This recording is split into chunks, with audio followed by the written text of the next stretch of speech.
voudrais partager avec vous une conviction formidable, c'est que nous sommes bien nés. Notre génération, mais vraiment au sens large, eh bien, a la chance de vivre un temps exceptionnel. Non pas comme une génération sur trois, le temps que nous vivons aujourd'hui, c'est un temps tel que 30 générations ne l'ont pas connu. 30 générations, c'était à peu près il y a 500 ans. C'était quoi il y a 500 ans? C'est ce qui fonde la modernité, c'est la Renaissance. Et on vit aujourd'hui une période qui est de l'acabit en plus intéressant encore que la Renaissance. C'était quoi la Renaissance? C'était 4 piliers, comme les 4 piliers d'une table, et on a au moins 3 de ces piliers encore plus fortement musclés. Premier pilier de la Renaissance, c'était une croissance démographique. Ça, il n'y a que les historiens qui peuvent vous le dire aujourd'hui. On vit aujourd'hui une révolution démographique sans précédent. Sous Napoléon Ier, en 1804 exactement, il n'y avait qu'1 milliard de terriens. On est 7 milliards de terriens depuis octobre 2014.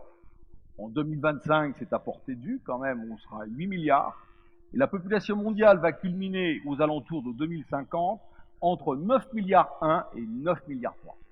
Ce qui veut dire qu'en 32 ans, nous allons avoir 2 milliards de terriens en plus, soit 2 fois la population mondiale de l'époque de Napoléon Ier.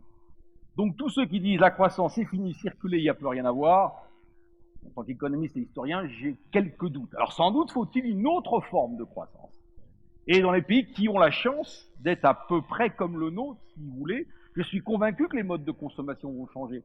On a dans la plupart des langues 2 auxiliaires, être et avoir. Toute la consommation depuis les temps les plus immémoriaux sont basées sur l'avoir, le toujours plus, ce qui ne veut pas dire le toujours mieux. On va, et vous le sentez bien d'ailleurs depuis quelques années, quelques 2-3 ans peut-être, ça vient d'ailleurs peut-être de l'Asie par certains côtés, on parle de plus en plus d'une consommation qui est basée sur l'être. En tous les cas, nous vivons ce temps incroyable avec un premier booster, une poussée démographique. Deuxième booster, deuxième pilier de la Renaissance, c'était énormément de découvertes techniques. Vous avez tous au fond de votre rétine les formidables inventions de Léonard de Vinci. Mais vous savez, peut-être même mieux que moi sûrement, que depuis 15 ans, on a plus découvert que durant toute l'histoire de l'humanité. Nous l'avons, ce second booster de la Renaissance. Troisième booster de la Renaissance, c'était de nouvelles routes. On double cap de Bonne-Espérance, le sud de l'Afrique, ce qui permet de mettre fin au commerce équitable, puisqu'on va chercher les épices et parfums directement par voie atlantique. Puis 1492, bien sûr, la découverte de l'Amérique. Mais aujourd'hui, pas dans 15 ans, nous avons déjà de nouvelles routes maritimes. Les passages du Nord, Nord-Ouest, Nord-Est. Alors je m'en réjouis pas, parce que c'est en partie la conséquence du réchauffement climatique, qui pose bien des problèmes. Mais ça ouvre des opportunités ponctuellement qui permettra peut-être de lutter contre l'excès de CO2. Donc vous voyez, ces 3 premiers boosters de la Renaissance, nous les avons.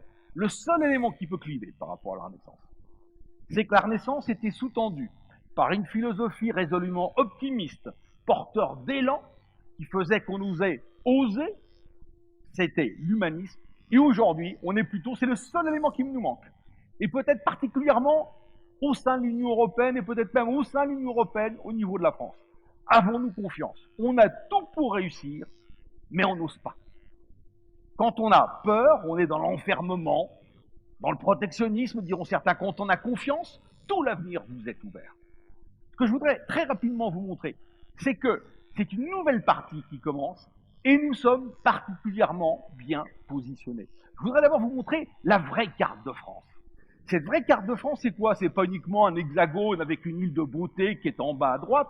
C'est ce que vous avez là, c'est tous les territoires de la nation française, partout de par le monde. Alors les points cardinaux n'ont pas été respectés parce que voilà, c'était la carte officielle du Grenelle de la Mer, c'était l'époque de bienvenue chez les ch'tis. Donc si on avait mis la métropole au nord, on aurait dit que ça a été déjà une préfiguration de Jupiter, j'en sais rien.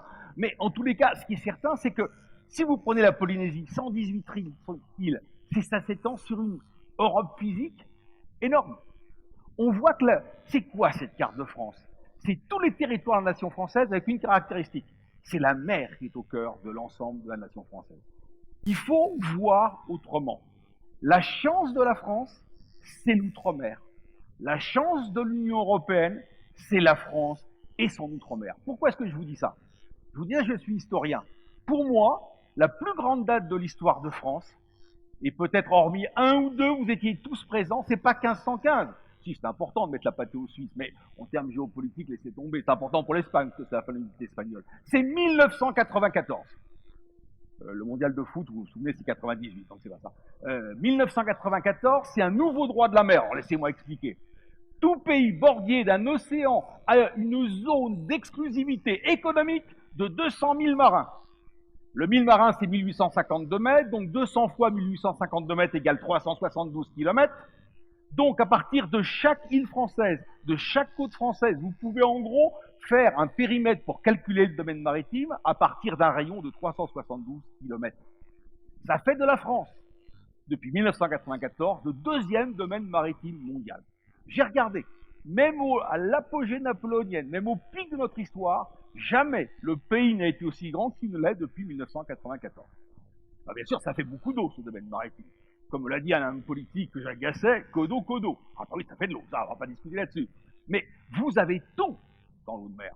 D'abord, la mer, c'est le seul univers en 4 dimensions. Il y a la surface, il y a la tranche d'eau, il y a les terres immergées, qui représentent 72% de la surface de la planète, et on sait depuis quelques mois que la biodiversité du sous-sol terrestre marin est différente de la biodiversité du sous-sol terrestre. Vous voulez que je vous fasse rêver pour vous montrer que l'impossible va devenir possible sur quelque chose qui vous tient à cœur, tout au moins pour les plus âgés d'entre nous. Vous voulez croire à la pause fiscale? C'est un rêve ou pas? Je vois que là, vous commencez à vous dire, là, c'est vraiment possible. Ben, ça sera peut-être possible par les terres rares. Les terres rares, ça porte très mal son nom, la terre comme la terre. C'est 17 métaux stratégiques que vous avez plein sur vous. Les iPads, les iPhones, y compris les pales des éoliennes. La Chine exporte aujourd'hui 96% des terres rares mondiales. Et le président chinois, Jinping, qui n'est pas tombé la dernière pluie, a décidé depuis 3 ans de baisser progressivement ses exportations de terres rares. Donc depuis, on va les chercher partout. Et on a découvert au large de l'archipel de la société, disons Tahiti pour faire plus court, des réserves de terres rares qui représentent aujourd'hui 18% des terres rares connues. Notre pays, la France, l'Union européenne, grâce à la France, dispose d'une réserve incroyable de terres rares. Et en termes technologiques, vous n'avez que 2 pays qui disposent de l'essentiel de la technologie et des entreprises pour aller chercher à 3,5 km de profondeur cette terre rare, sans palme, sans tuba, on est bien d'accord, c'est les États-Unis et la France. Vous voulez encore un autre élément pour être confiant? On a tout essayé dans ce pays, dans la lutte contre le chômage, sauf une chose, une politique maritime. Alors, je voudrais très rapidement dire ce que c'est une politique maritime, parce que de nous dire, il s'est trompé de TEDx, c'est pas à Belfort, il aurait dû aller en Bretagne. Non. C'est quoi une politique maritime? C'est pas quelque chose qui vise à développer la croissance bleue uniquement pour le littoral, non. C'est faire rentrer la mer à l'intérieur du territoire. Je vais vous dire des choses absolument vraies, sur lesquelles nous avons travaillé, retravaillé avec mes étudiants. Sachez que tout passe par des conteneurs aujourd'hui, en dehors du pétrole et du gaz. Eh bien, aujourd'hui, 2 conteneurs sur 3 qui rentrent ou qui sortent de France passent par Anvers, Hambourg et Rotterdam. J'ai pire, la région PACA. 1 conteneur sur 2 qui rentre ou qui sort de la région PACA passe par Anvers, Hambourg et Rotterdam. Ça veut dire quoi? Ça veut dire que notre pays ne peut pas être compétitif. Quelle est l'entreprise qui n'a pas besoin d'acheter pour produire et de vendre? Mes étudiants m'ont montré, preuve à l'appui, que la région française la plus reliée au maritime s'appelle l'Alsace-Lorraine. Plus vous vous décalez, mais c'est une vérité, plus vous vous décalez, l'impossible est impossible, vous voyez, ça dépend comment vous regardez les choses, plus vous vous décalez de l'Alsace-Lorraine, moins votre entreprise sera compétitive. Heureusement que les préfets, qu'on ne vous dit pas tout ça, parce qu'il y a de quoi vous révolter quand vous êtes chef d'entreprise et que vous êtes au-dessus de la Loire. On vous parle beaucoup de la production de proximité, mais qu'est-ce que ça veut dire produire à proximité?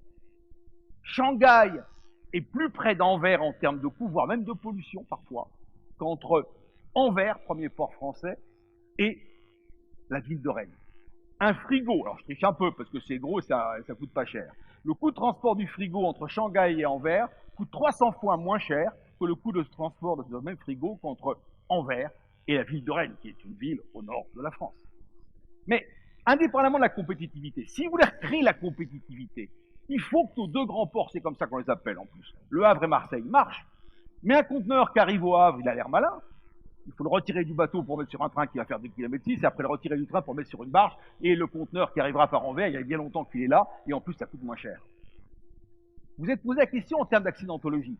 C'est très difficile à calculer. Vous êtes posé la question en termes de pollution. C'est une pollution incroyable. Aujourd'hui, notre pays, nos 2 grands ports sont des cul-de-sac. Pourquoi? Parce qu'il faudrait une ligne TGV Paris-Normandie pour avoir plus de sillons ferroviaires. Pourquoi? Parce qu'il faudrait également pousser un sillon ferroviaire au niveau de Lyon et Marseille pour désenclaver.